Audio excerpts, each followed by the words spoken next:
Support WrestleTalk! Give us a subscribe. Hello and welcome to the WrestleTalk podcast. I'm Fakidor, Laurie Blake. This is Chopper Pequel now, and this is the NXT flavoured edition of the WrestleTalk podcast, where we talk about what happened on this week's episode, plus some general backstagey stuff that's been happening with NXT, because there's been a lot of it. There's been a bunch of, no, don't you say this to the dead. What do you mean? You've already told them! They've either got some really impressive leakers in NXT, getting out all these stories about like the meeting post Matt Riddle, the meeting about that meeting being leaked, the meeting about that meeting being leaked, and then a bunch of other stuff. They've either got that, or they've got like someone is outside the walls of the performance center with one of those like big cone things. I was going to say, with a glass on the door. I think they're saying that he's calling out Brock Lesnar, but it might be Cock Lesnar. I don't know. It could be anything. Could be anything at this point, yeah. Well, so that's one of the things we'll be talking about. We'll also be talking a little bit about some of the new signings to the Performance Centre. You've got your Killer Crosses, your Timothy Thatchers. Depends if they are going to go to NXT, but these are the two big bits of news. And then there's also been a bunch of stuff on NXT this week, like the Velveteen Dream returning. If you happen to be watching the video version, by the way, you can click links in the description that will give you time codes to jump to those stories. But let's get into things first with a recap of what happened on this week's NXT. Just a bit of a quick bit of results. So, Angel Garza, fresh off of concreting Rey Mysterio on Raw. Which was awesome, by the way. That was cool. Came in and bricked Isaiah Swerve Scott, who was the man who got pinned in the cruiserweight match at Worlds Collide. So Angel Garza picks up a bit of momentum, seemingly heading for this Zelina Vega Enterprises, whatever you want to call it, thing. I don't know whether he's just going to be on Raw just while Andrade is out, or whether that's more of like he'll just do both NXT and Raw because he's cool and he can do that. I don't know. I hope it isn't just we've swapped in a guy who's almost Andrade. And it's another Mexican. Hey, here you go. This Latino division on Raw. Welcome to WWE. It doesn't matter. If you're Mexican, you're interchangeable. Rey Mysterio is the only one who's not. But until we get Dominic. When Dominic gets a mask, then all bets are off. He can come in anytime. Dominic Dijakovic also defeated Killian Dane to it wasn't a number one contenders match, but he's now beaten the other two people who are really big in his division, meaning that he is now the number one contender to Keith Lee's title. So that was made official. He beats Killian Dane with a feast your eyes after countering a Vader bomb, and then he's now magically number one contender. That's happening at TakeOver Portland, which I can't wait for. I'm so excited for that match. I think it's so good. I think it's really, really good. I'm really excited to see what they're like.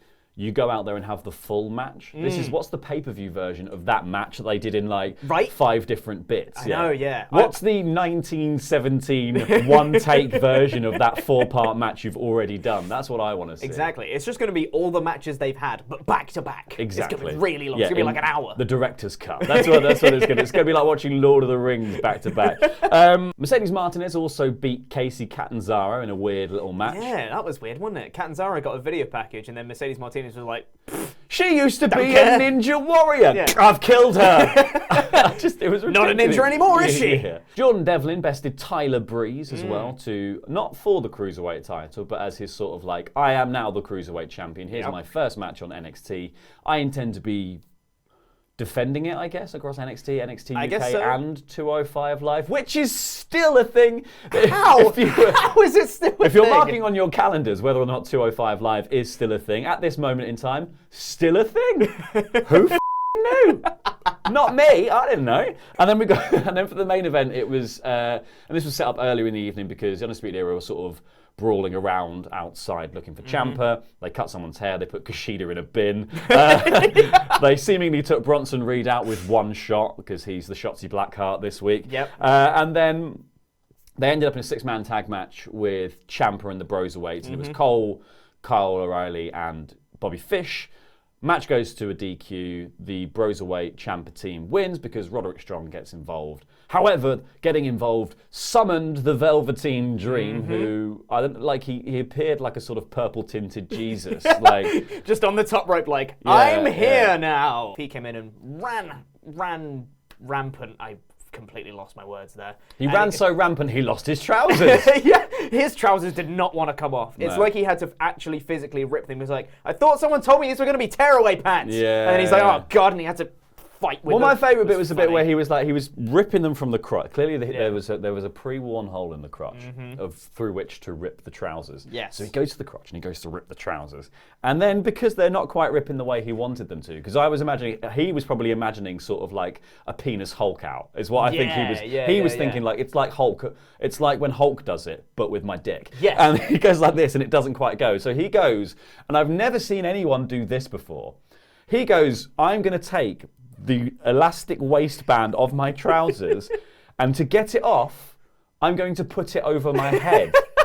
Who does that? So we'll loop back around to some of that stuff in a minute. Let's talk about now the sort of, I guess this is the interesting news that's come out of NXT as a brand this week. There's a lot, like NXT, obviously very good TV show. It's got a lot of storylines going for it. But I think NXT as the backstage third child of WWE is the more interesting development, because obviously last week we were talking about the Matt Riddle thing, where it's like Matt Riddle kind of got everyone in NXT told off because he kept being like, and I want Brock Lesnar. All the NXT end up in like an all hands meeting, and they're told, don't call out main roster stars unless it's been previously approved, which kind of makes sense, especially like it makes sense in the fact that like there was an altercation between him and Brock, which I think is a bit silly, because I think Matt Riddle calling out Brock Lesnar has been a thing he's been doing for years, and it's quite fun.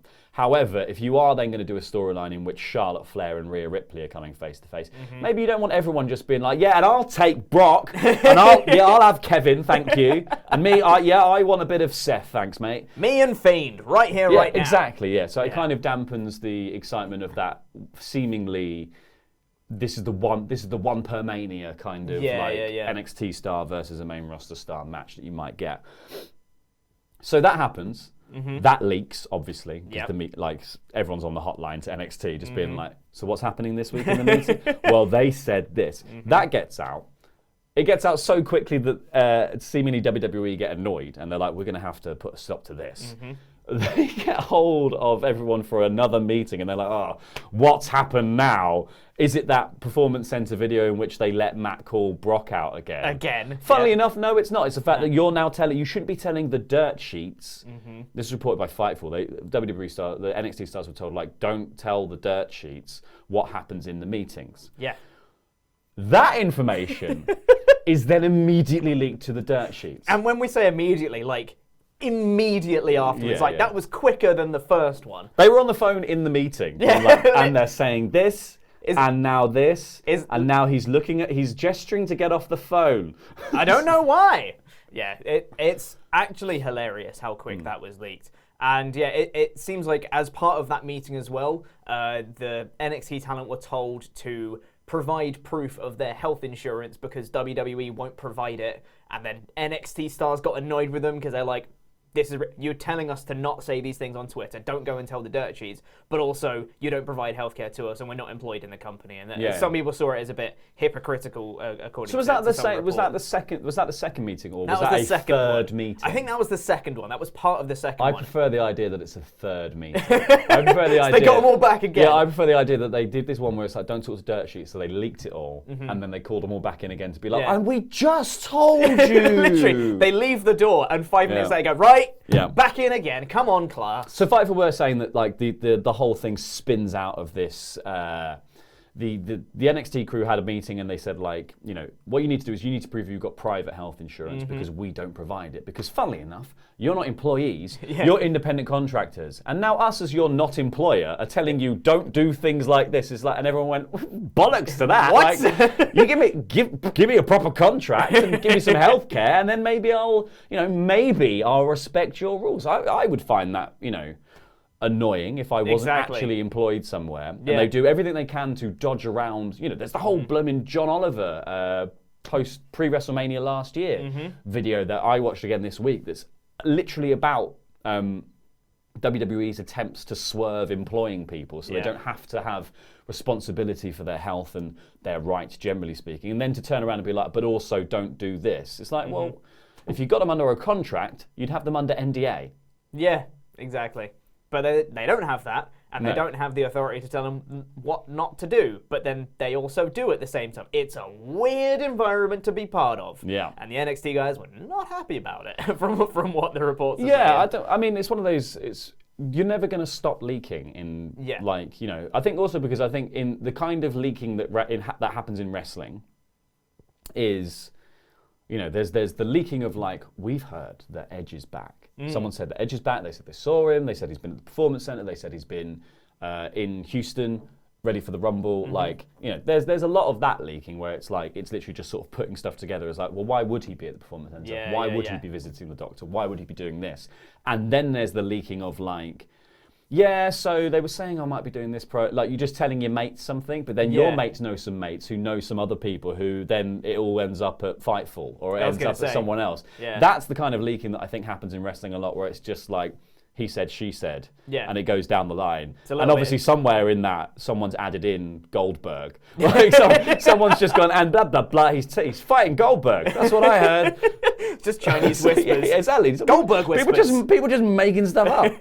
It's that notion of like people just like to escalate and make the story bigger. But also, like, I think in wrestling in general, remaining in the news cycle is part and parcel of being a independent wrestler and part and parcel of being like one of WWE's kind of, I guess, NXT talents as well, because you want to seem like you're a fan favorite. You want to seem like you could go elsewhere. Because Yes. that's when they're going to... Do you know what? Funny enough, that's when they're going to start using it. If you're the Yeah. Revival and you keep asking for your release, that's when they're like, have a title! Yeah. Like, we weren't doing anything with it anyway. Just have a title! Literally take all of the money in the world, please, and stay. Yeah. That would be great. Thanks. And funnily enough, people are normally already at the point where they're like, no, Exactly, it's yeah. boring. I don't want to be here. I want to go and do something else, like at AEW, and then I can pretend I don't have an eye anymore or whatever it is that I'm doing right now.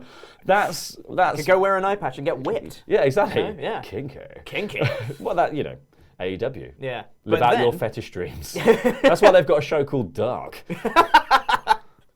AEW After Dark. That's what it is, really. But it builds, but I guess like rumors and this sort of stuff, and also calling out main roster stars, gives you the ability to build a bit of like brand for yourself. And I think more than ever now in WWE, it's quite important for people in NXT to boost their own personal brand, because they're not paid as well as the people on Raw and SmackDown, generally speaking.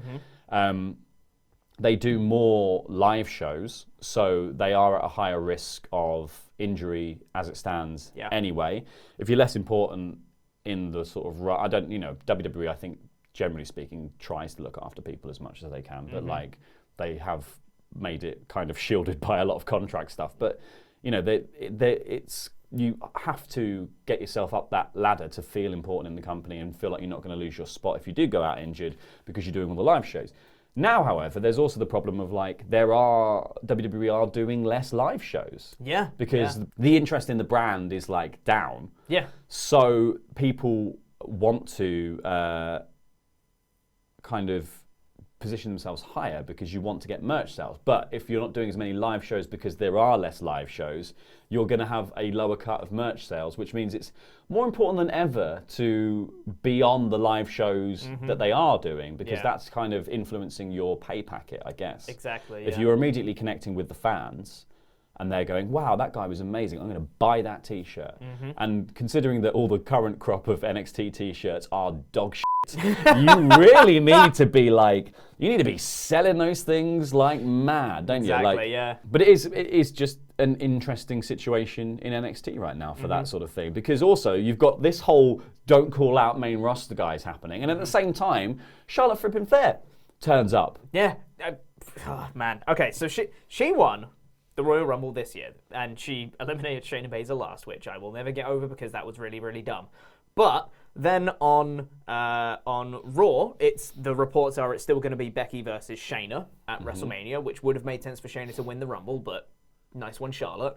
And then on SmackDown, Bayley was like, well, we all know Charlotte's going to come and challenge me. And then Naomi comes out, was like, oh, well, what's Charlotte gonna do? Yeah. And then the reports come out that it's gonna be Charlotte versus Rhea Ripley, and I'm like, what? No, no way. And then on Raw, Rhea Ripley came out and was just like, hey, Charlotte. I was like, I can't believe they're doing this. And then finally on NXT, Charlotte comes back, gets a hero's welcome back to NXT. And then Rhea Ripley and Bianca Belair are like, get out of our house, you stupid moron. Yeah. Plonk. And just eliminate Charlotte Flair. It was great. It was a great segment. I like what I liked about this segment is like the thing I've been ragging on NXT for a while in the lead up to Portland and Worlds Collide was that it was so unfocused in what they were doing. It was like every build was 5 builds at once, and then this is now like Portland. We were like, oh, brilliant. Last week we were like, great. Now we're just building to Portland. We can all get excited and we can start to enjoy the idea that the Portland matches are happening. Wonderful. I know where I'm going. Like I'm just gonna run up to this, sit down and watch it. Yep.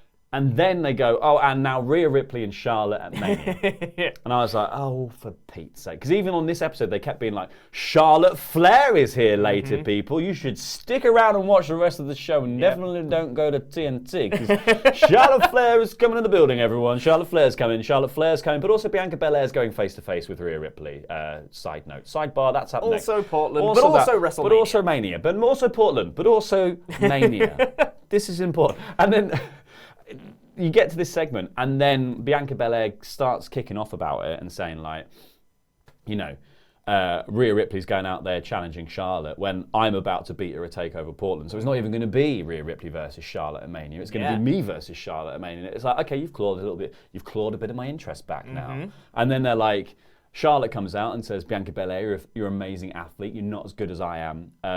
But you need to stand over there while I talk to Rhea Ripley. Bianca Belair does this amazing sell. Like, such a good sell. Charlotte does that, puts her hand in her face, and Bianca's like, oh no. And then she didn't. Yeah, and stands in the background just giving it large as Rhea Ripley comes out. Rhea Ripley always gets to do her full entrance as well. I never understand this. Everyone waits.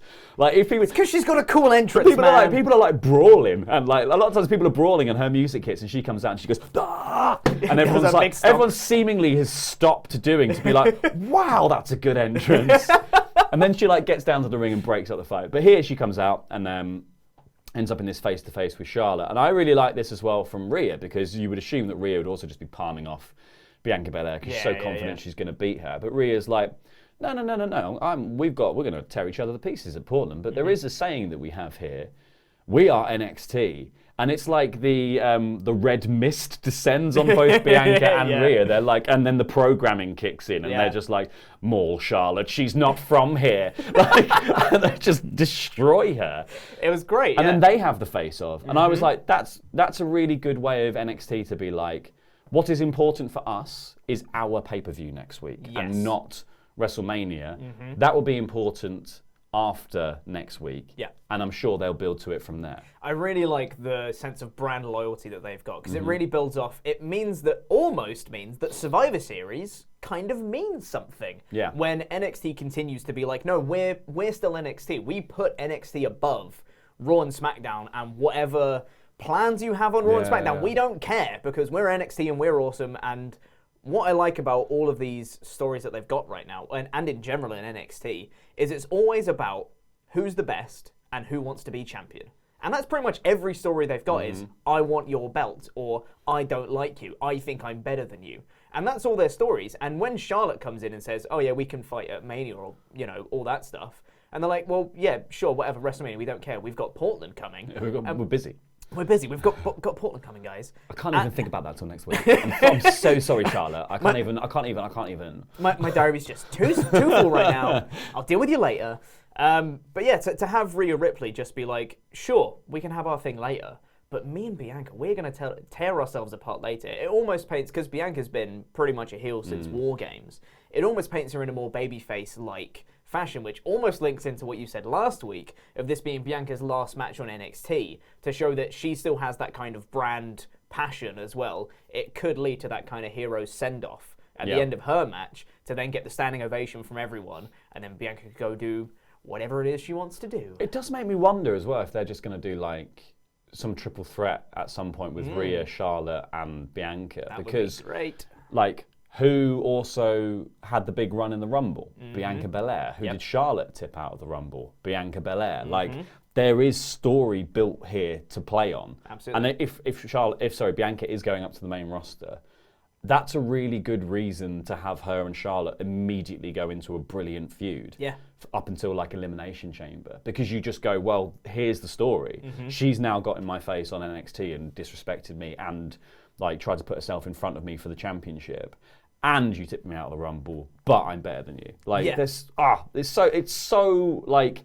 It's so perfect. It's like an onion. It's got layers. Yeah, I love it. Like Shrek. Another thing that was really, really fun this week on NXT was this big, schmozzy, all-encompassing Undisputed Era versus Ciampa brawl thing that just took up the whole episode. It was just non-stop, wasn't it? And just like they just couldn't stop fighting. They were just like, always fighting. And then the crowd were just like, fight. And then they'll carry on fighting. They go, more brawling. And then they'll just carry on for another 5 minutes. Even more brawling. Yeah, it turns out that Adam Cole wants to corral them and go Ciampa hunting. Yep. Backstage. So I don't know, like what they should check Johnny's house or something. I don't know how they're gonna find him.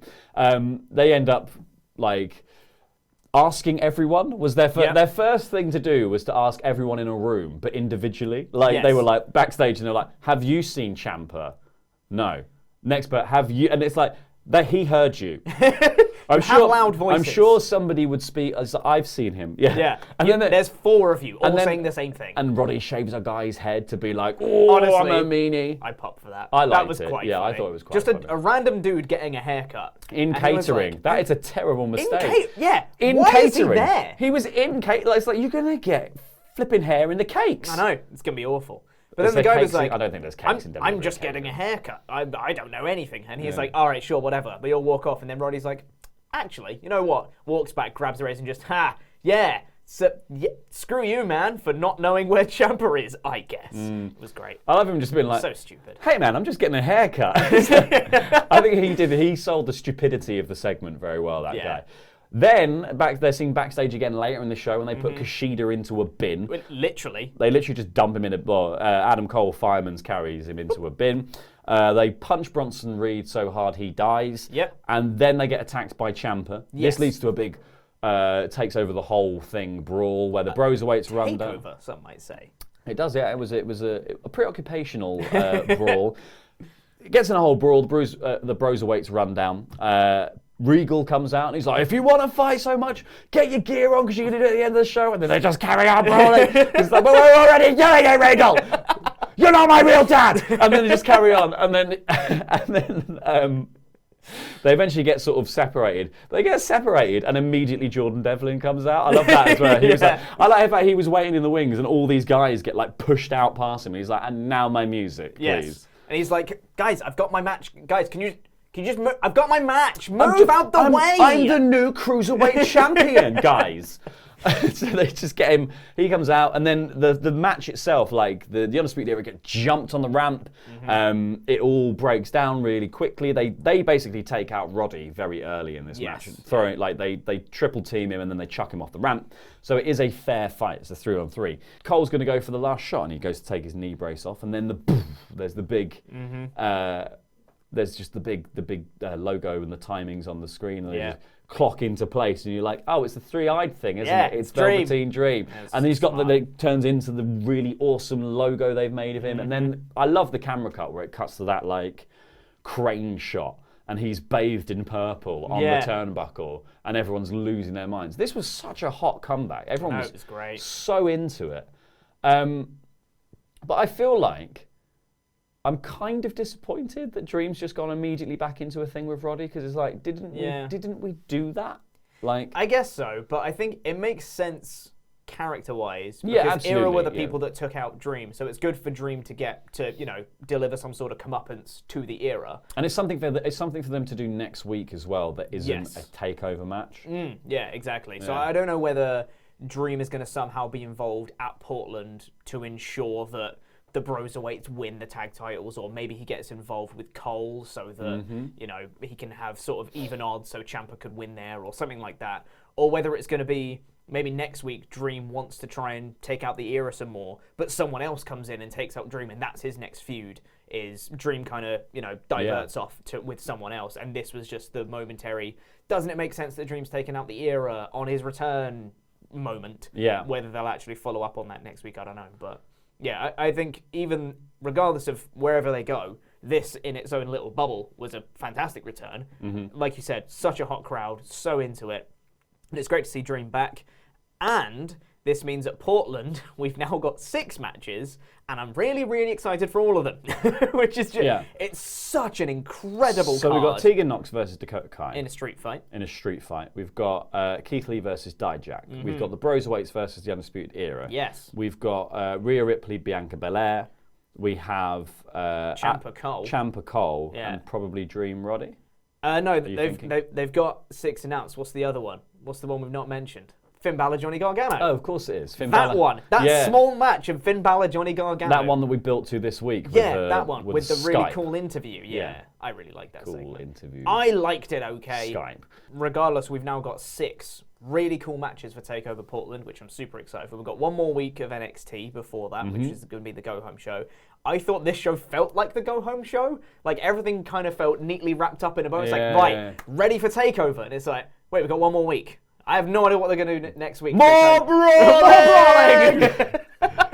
But we're going to put Kushida into a combine harvester. See you later, Kushida. Going to upgrade it to a skip. Yeah, that's of a it. bin. Yeah, everything but more to the max. Yeah. But now we've got these really cool 6 matches. The other really big news from NXT this week was the extra signings of Killer Cross and Timothy Thatcher. Where do they fit in NXT? If they can even fit, like. We've got, I think for the first time ever, we're going to have 6 matches on a TakeOver instead of 5, because that's kind of the magic formula that TakeOvers have with 5 really good bloody matches. There's probably all also the a time. cruiserweight match that's going to happen. I don't know. I think they're going to have a proper pre-show, like a proper kickoff Possibly, show. yeah. That's live like this time. Rather than pre-filming those stuff and then putting it out the next week as their NXT, I think they'll do a genuine like kickoff show. Yeah, possibly. Maybe they won't, I don't know. I don't know. I've not looked it up. But regardless, though, whether they do the Cruiserweight match or not, that's still 6 or 7 matches of top stars that you've got across NXT. And now you've potentially got Killer Cross and Timothy Thatcher joining. Yeah. And we've seen people like Io Shirai we haven't seen in ages. Candice LeRae is now just, Tegan Nox's friend. Like, all of these really... Rent-a-friend. Yeah, the rent-a-friend. So now you've got all these really top stars in NXT that there's just not enough room for. They've got too many stars, and potentially we might be getting Killer Cross and Timothy Thatcher joining as well. I don't know where they'd fit. I genuinely have no idea where they're going to fit at all. Yeah, so you've got Killer Cross, who also, backstage reports were saying that when they've spoken to Triple H, he was like, yeah, we're going to fast-track this guy. So does fast-tracking mean they're going to send him to Raw and SmackDown immediately? Because he's definitely got the look for a Raw and SmackDown. Totally. However, his real-life girlfriend, Scarlett Bordeaux, is an NXT talent who hasn't been seen. She was seen, but she was seen in the attack outside the arena, just there. Yeah. She's not been properly introduced. So I imagine he'd want to go to NXT if that's the case. Yeah, you'd I've think got so. a theory about this, and I'll tell everyone in the predictions that we're going to do next week for TakeOver Portland. Interesting. But I've got a theory where he's going to fit in, because it sounds like if you're going to fast-track somebody, you're going to put them into a big storyline of immediately. Yeah. So I wonder whether he's going to be one of the new cruiser heavyweights for the North American title. That magical division they've now built up, where it's these are big guys who fly, and this is our division. I wonder if he'll be one of those. Timothy Thatcher, he's not just going to join Imperium. I mean, he might. He should. Yeah, because, that's just kind of his do whole what's thing. good. Yeah, that's kind of his whole thing, is with ring camp and everything. So maybe they just slot him over on NXT UK, because there's almost certainly a slot for him over there, and especially if he hooks up with Imperium again. Yeah, well, that would be great. I think if he could be an arm of that, again, I think Imperium has the ability to be a more rounded brand. We get a bit of Marcel Bartel and Fabian Eichner every so often. We've had a bit of Alexander Wolf. We get a lot less Walter because he's special, and 2, he doesn't want to go to America very often because he don't like it. So, Thatcher would be a very good leader of the American branch of Imperium, that'd be really or something cool. like that. I think he would fit in. Also, Walter posted an originals post, originals photo this week before, just slightly before the Thatcher signing was announced. It was really weird. Coincidence.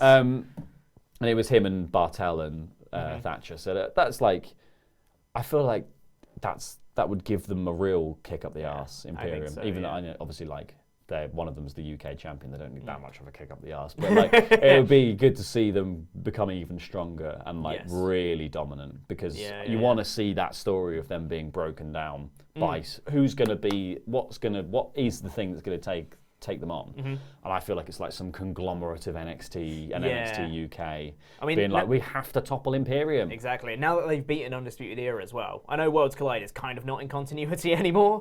Well, but yeah, it was until the point it happened. Yeah, exactly. And then as soon as it happened, it passed from existence. And magically, Jordan Devlin had the NXT Cruiserweight. Schrodinger's match. It's like, if you're not thinking about it, does it actually exist? Exactly, yeah. But now that they've beaten Undisputed Era, we know that like a faction can't take them out, even when they were, 3-on-4. They were one person down and they still managed to do it. So I think, yeah, you're right. It has to be some sort of conglomerate of here's all these really big top stars from NXT or NXT UK that can take them out. So, but I'm thoroughly excited wherever Cross and Thatcher go. I'm going to be excited wherever they go. I just hope that there's enough room for them. And like, for example, I know like Keith Lee has been stuck in NXT for nearly 2 years, and only just recently has he kind of broken out into the top star that we knew he could be. I really hope for people like Cross and Thatcher that they're not just kind of stuck in the wheels of NXT, kind of like a Damian Priest he's just starting to kind of find his own place, but for a while he's just been spinning and doing not a lot. So well, when your brand's so formulated around who's the best and who wants to be champion, you have to carve out a niche for yourself. Yeah, and exactly. If you're not doing stories about like, oh, I'm going to get involved in Johnny Gargano and Candice LeRae's marriage, then there's not really room for that, because that stuff, that's the main event stuff. Yeah, I know. Well, that is all we have time for on the WrestleTalk podcast this week, talking about NXT. Let us know in the comments down below what you thought of the show and what you think they're going to do with Killer Cross and Thatcher now that they've shined with the company. I don't know why, but I just went with a weird voice there. Did. Anyway, click the videos that have appeared on the desk to watch more awesome WrestleTalk things. I've been Fakidor, Laurie Blake. This has been Chopper Pete Quinnell, and that was NXT.